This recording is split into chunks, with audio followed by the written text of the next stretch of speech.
दोस्तों, इस कोरोना के काल में क्या करें, इस मुसीबत के काल में क्या करें, जब लोगों की नौकरियां जा रही है तो क्या करें, और जब लोग परेशानी में हैं तो क्या करें, जब बिजनेसेस नहीं हो रहे हैं तो क्या करें, जब फिजिकल चैलेंजेस लोगों की जिंदगी में बढ़ते जा रहे हैं तो क्या करें। दोस्तों, इस कहानी के थ्रू मैं आपको समझाने जा रहा हूं कि क्या करें।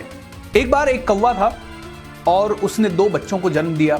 कौवा अपने बच्चों से बेइंतहा प्यार करता था, बहुत ज्यादा प्यार करता था। और एक दिन कौवा अपने दोनों बच्चों को उड़ना सिखा रहा था। यह कौवा समुद्र के आसपास रहता था, तो उड़ते उड़ते ये कौवा और बच्चे दोनों समुद्र के पास चले गए, समुद्र के ऊपर उड़ने लगे। कौवा तो मजबूत था, स्ट्रांग था, बड़ा था, जानता था कितना उड़ना है, कहां तक उड़ना है, लेकिन बच्चों को इतना अनुभव नहीं था। बच्चे बीच में ही थक गए और समुद्र के अंदर गिर गए।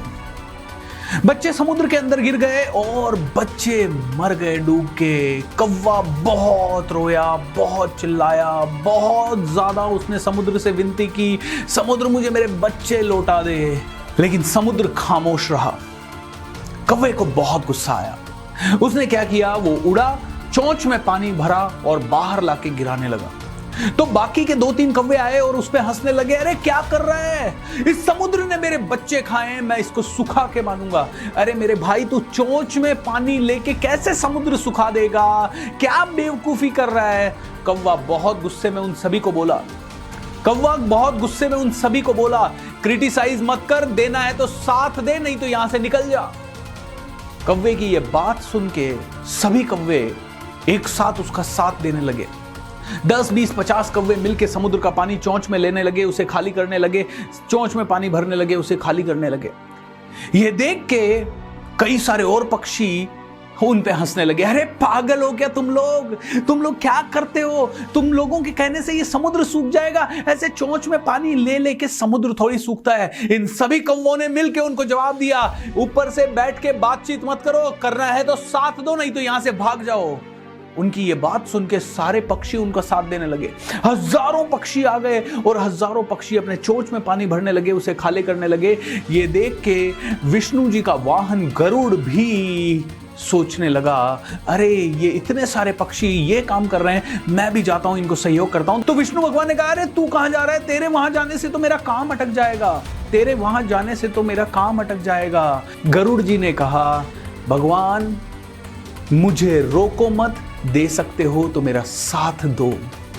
ये सुनते ही भगवान विष्णु भी खड़े हो गए और गरुड़ के साथ साथ लग गए, और गरुड़ पे सवार होकर स्वयं भगवान विष्णु और हजारों पक्षी जब वहां आ गए, भगवान विष्णु के आने पे समुद्र डर से कांपने लगा एंड समुद्र ने उस कौवे के बच्चे लौटा दिए। दोस्तों, इस कहानी से क्या सीखते हो? क्या आज हम लोग एक दूसरे का साथ दे रहे हैं हर चीज में?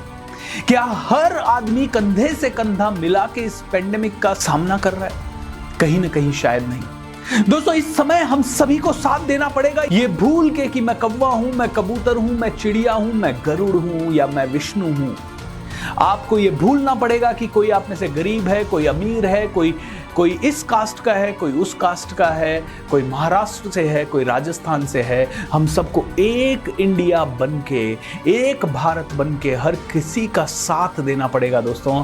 एंड मैं कहता हूं, अगर हम सब ने एक दूसरे का साथ दिया तो बहुत कुछ जबरदस्त हो सकता है दोस्तों। इतना बड़ा काम हो सकता है जो कि मैंने कभी सोचा नहीं था। यह साथ देने का समय है।